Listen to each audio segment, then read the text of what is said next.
अस्सलाम वालेकुम my dear foodies. उम्मीद है आप सब खुश होंगे, खैरियत से होंगे, जहाँ भी अल्लाह ताला की रहमत के साए में रहे। आज मैं आपके साथ रेसिपी शेयर कर रही हूँ फालसे की शरबत की। बहुत ही रिफ़्रेशिंग और बहुत ही सीजनल फ्रूट है। इसको खाना और इसकी शरबत मशरूबात बनाकर पीना बहुत बहुत बहुत ज़्यादा अच्छा लगता है। बहुत ठंडा ठंडा होता है, इम्यूनिटी लेवल के लिए बहुत अच्छा होता है और स्पेशली गर्मियों में इसको पीना ज़रूर चाहिए। बहुत इफ़ेक्टिव होता है। तो बनाना स्टार्ट करते हैं। यहाँ पे मैंने फालसे लिए और जो उसकी डंडियाँ होती हैं उसको साफ़ कर लिया है। फालसे आधा किलो है, इससे 2 से 3 गिलास आराम से बन जाएंगे। उसके बाद मैंने इसको धोकर ब्लेंडर में शामिल कर दिया है। ब्लेंडर में चीनी डाल रही हूँ, हाफ़ कप। चीनी आप अपनी अकॉर्डिंग भी रख सकते हैं, लेकिन हाफ़ कप मैंने छोटा वाला जो कप होता है वो पूरा आधा ले लिया है। उसके बाद मैंने इसमें काला नमक शामिल किया है और सादा नमक 1 टीस्पून, काला नमक भी 1 टीस्पून। रूह अफ़ज़ा शामिल कर रही हूँ हाफ़ कप। दोबारा इससे टेस्ट काफ़ी यूनिक आएगा और बहुत अच्छा आएगा। उसके बाद मैं यहाँ पर कोरिएंडर लीव्स जो बहुत ज़्यादा फ्रेश हैं, आपने जो है काले या फिर अगर फ्रिज में पड़े हुए हैं वो यूज़ नहीं करने हैं, बिल्कुल फ़्रेश यूज़ करना है। और ना ऑप्शनल है, ना हो तो मत डालिए।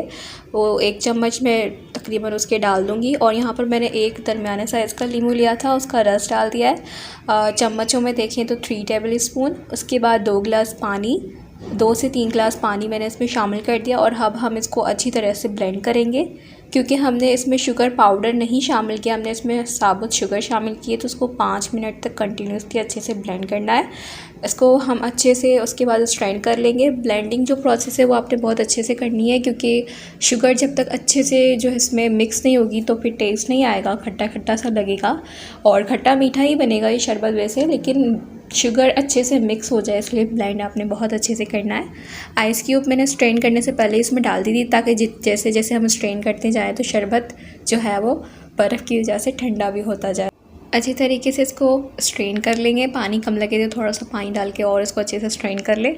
यहाँ पर गुलाबी कलर मैं इसमें शामिल कर रही हूँ हाफ़ टी-स्पून। ये भी ऑप्शनल है, लेकिन इससे कलर बहुत प्यारा आता है शरबत का, इसलिए इसमें शामिल किया है।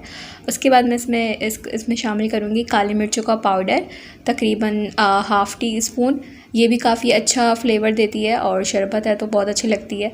मैंने इसमें शामिल कर दिया। अब बहुत अच्छे से मिक्स करूँगी। और बर्फ़ अगर आपको कम लगे तो आप और शामिल कर सकते हो। मैं वैसे ग्लास में जब शरबत डालूँगी तो ऑलरेडी आइस क्यूब डालूँगी, इसलिए मैंने इसमें इतनी ज़्यादा बर्फ़ नहीं डाली कि पानी पानी जैसा हो जाए शरबत। तो ये देखें माशाल्लाह से शरबत बिल्कुल रेडी हो चुका है हमारा और बहुत ही रिफ़्रेशिंग है, टेस्टी भी बहुत बना था। चीनी अपने हिसाब से रख लीजिएगा। बाकी सारे स्पाइसेस जो मैंने आपको बताए हैं इसमें जो डलेंगे, वो जो चीज़ें डलेंगी वो बिल्कुल वैसे ही रखिएगा। तो ये हमारा मज़ेदार सा ठंडा ठंडा यक शरबत तैयार है फालसे का। बहुत रिफ़्रेशिंग, बहुत हेल्दी और बहुत ही टेस्टी।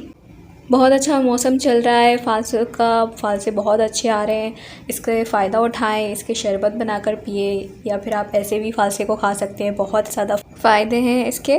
तो ज़रूर बनाइएगा, ज़रूर ट्राई कीजिएगा और कमेंट सेक्शन में अपना फ़ीडबैक ज़रूर शेयर कीजिएगा। रेसिपी अच्छी लगी हो, वीडियो अच्छी लगी हो तो लाइक कर ज़रूर मोटिवेट किया करें। तो मिलते हैं अगली वीडियो में। अल्लाह हाफ़िज़।